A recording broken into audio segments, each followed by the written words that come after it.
Good day! This is your teacher Francis, and we will learn something about genetic engineering. So, what is genetic engineering?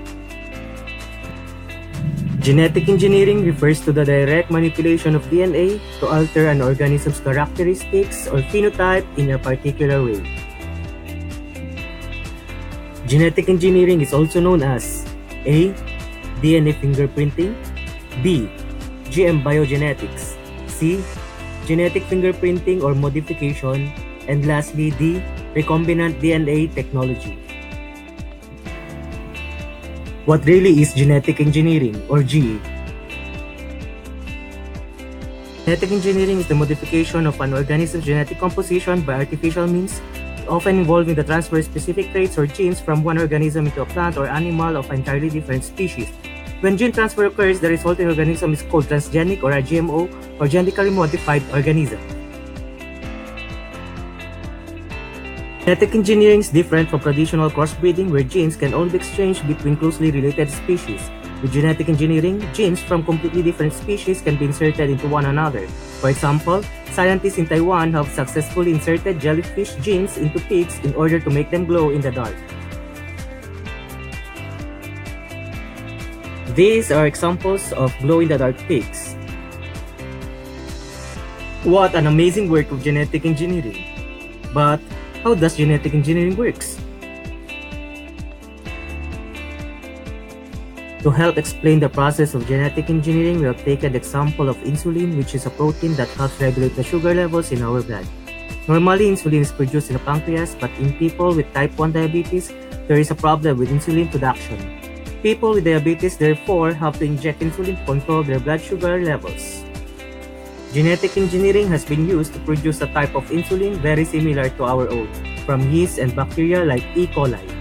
This genetically modified insulin, Humulin, was licensed for human use in 1982. Now let's take a look at a short video to have a glimpse of the genetic engineering process.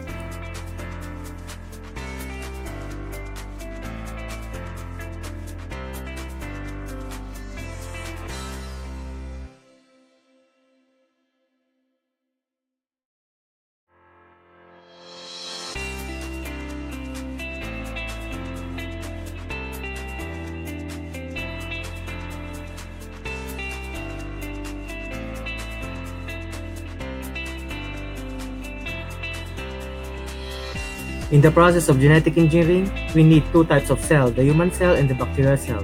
Gene of interest will be taken from the human cell, and the bacterial cell, which contains the circular DNA plasmid, will then be isolated together with the human chromosome. Both chromosome and plasmid will be cut with an enzyme called restriction enzyme. The gene of interest, insulin, will be inserted to the plasmid using an enzyme called ligase. This new plasmid is now called recombinant DNA, which will be inserted to a suitable bacterium, usually an E. coli. This bacteria will reproduce, hence insulin will also be produced.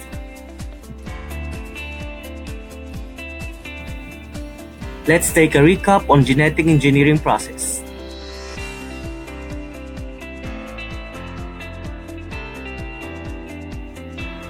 Thanks to genetic engineering, we can now treat diabetes.